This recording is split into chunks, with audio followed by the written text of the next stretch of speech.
Hello, and appreciate you for clicking on this video and or previewing this video. The question of this video is, are cars turned into iPhones? Which I think is a very good question. To be a little less clickbaity and specific, the question is, are cars kind of becoming more product design versus car design? So to answer both of those questions, I say yes, cars are becoming iPhones, and a little less specifically, car design is becoming product design. So I'm gonna get into that. So first, I think I need to kind of explain the difference, at least in my opinion, the difference between car design and product design. And the simplest way I think to try to explain that is basically the difference is the philosophy on how those things are created and how they're sold to people.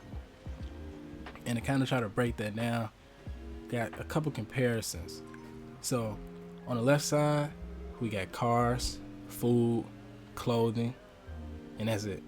And on the right side, we got phones, TVs, and appliances. So first, looking on the left side, all these things, at least up until this point, or maybe not even up until this point, I think these things are created to elicit like specific emotions from specific people, you know, as opposed to the things on the right side are kind of just more objective and more so targeted to the masses. For example, if you look at a car, you know, it's going to be a specific reason why one person's going to like this car, whereas somebody else might completely hate the same car. And that's like to be expected.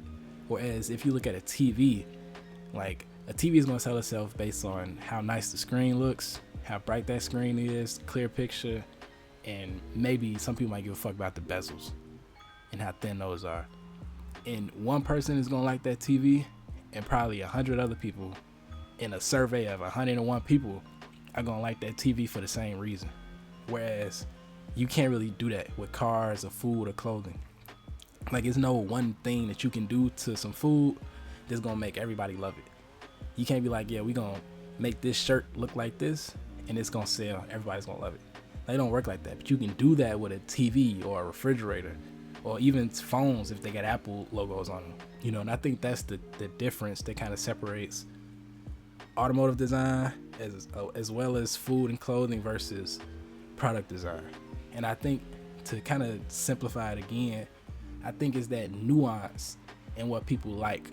Like, you have a lot of nuance when it comes to cars, food, and clothing, where two different people are gonna like a car, hate a car for the various reasons.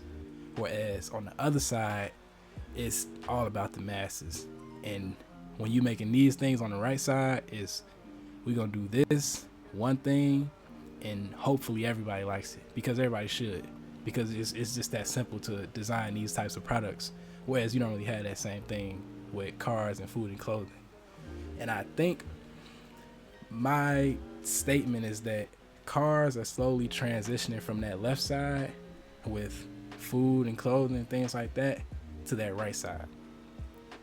And the question, I guess, would be why? And I got some reasons for that. So first, again, up until this point, I think the love that people have for cars historically and the enthusiasm around cars up until this point has kept cars on that left side of design.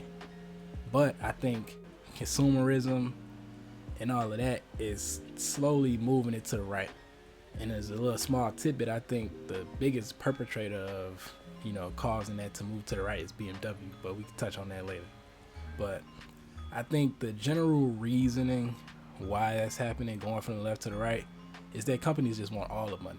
They don't want some of the money, they want all the money. And it's like, I'm not here to be like, oh, these companies are shitholes, because like, if I was a company, I want all the money too. So I'm not really blaming them, because car companies, they not fucking car dudes. They don't give a fuck about the actual cars. They just here to make money. And it's just so happened that people fucking love cars to the way they do, and that's just a side effect of it, you know.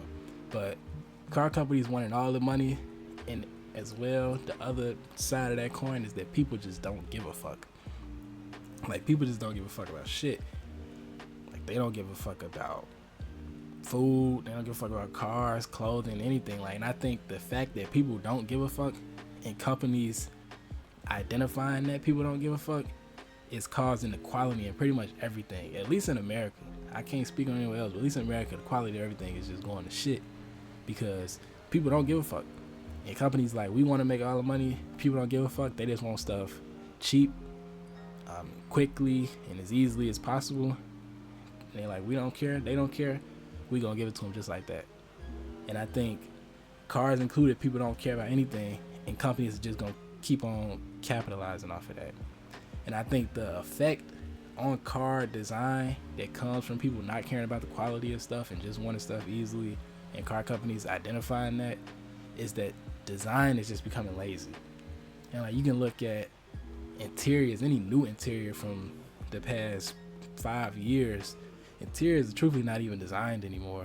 And it's like, it's pretty much just screens competing against other screens. And it's like, who can put the biggest screen in this car? Who got the most screens? And it's like, it's just screens on screens. And it's like, that's so interior is like already gone. But then too, on the exterior, I think design is pretty much just, it's pretty much cooked too, because like the designers or the car companies are just trying to make the cars as inoffensive as possible to just like appeal to everybody.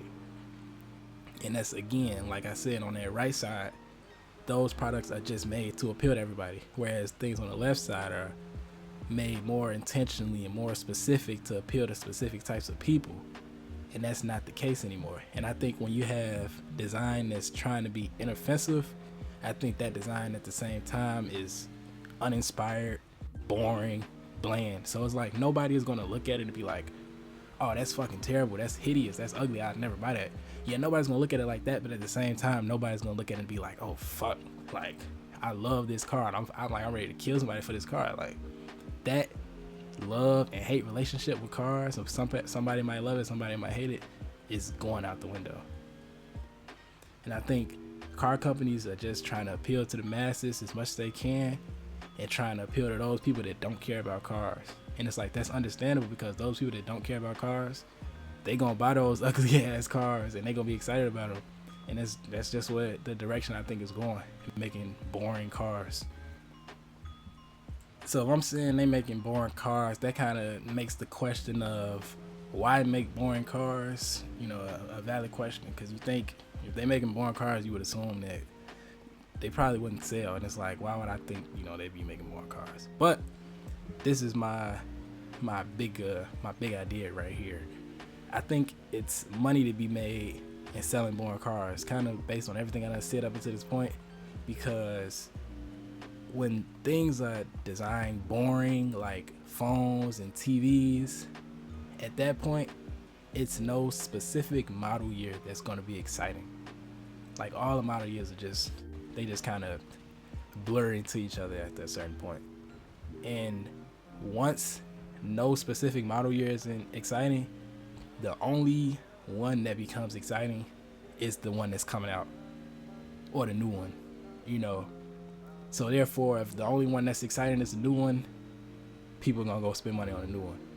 And then once that new one is not new anymore, you would hope they would go spend money on a new one. And I feel like that's the kind of the philosophy and the business kind of strategy that I think these car companies kind of want to work on. And it's like, it makes sense. Like, you want to be like Apple, because Apple, they don't need to change shit. Like, the whatever is the new one, the 16 compared to the 15, it's pretty much the same thing. And it's like, now that the 16 is out, nobody cares about the 15. And nothing has changed, really. I can't tell you what's changed. But people are going to go out and buy that 16. And that's like, that's like free money at that point. So it's like, I can't blame cars for kind of wanting to operate in that same style. And I think if car companies had it their way, cars would pretty much be treated just like phones, where you kind of expected to swap them out so often. And I think you might kind of say that that's always kind of been the case with cars, where like people are only excited about the new ones. And I would disagree, because if you look at things like cars from the early 2000s, like the Honda S2000, like people still look at that car and be like, okay, that's a cool car. C6 Corvette, which is my shit, which You know, I'm gonna slide it in every video. That's still a cool car. People look at that and like it's cool.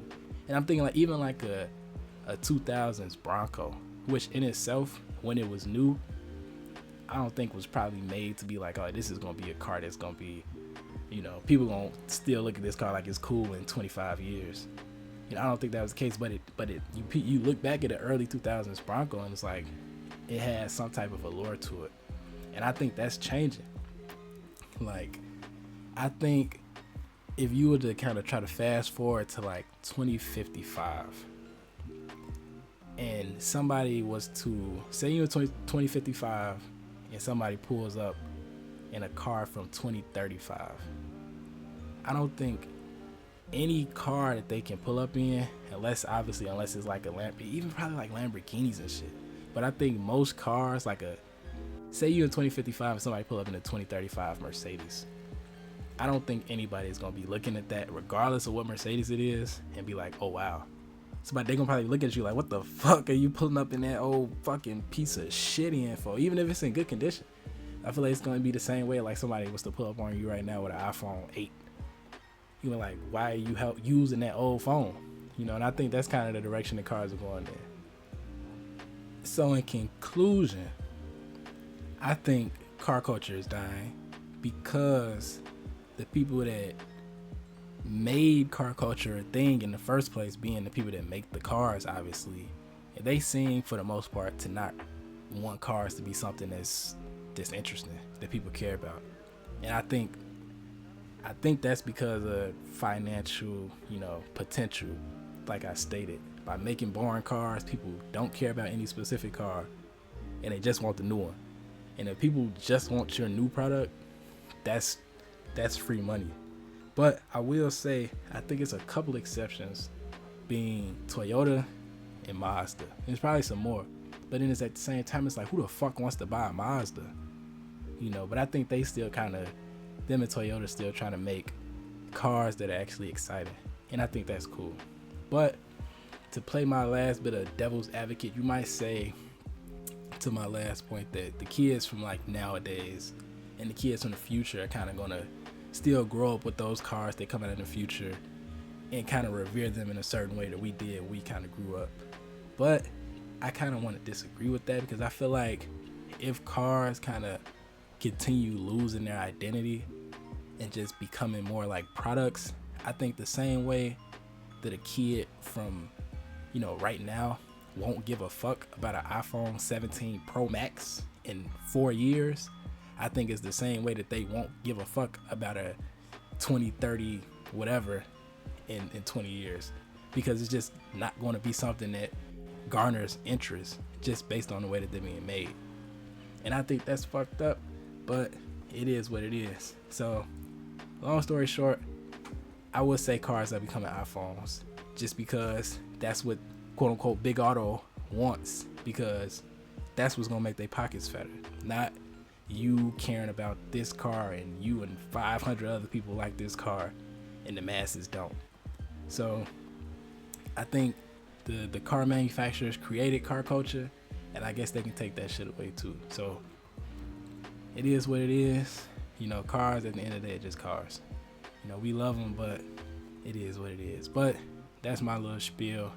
Feel free to argue, disagree, tell me anything, tell me I'm stupid. Don't.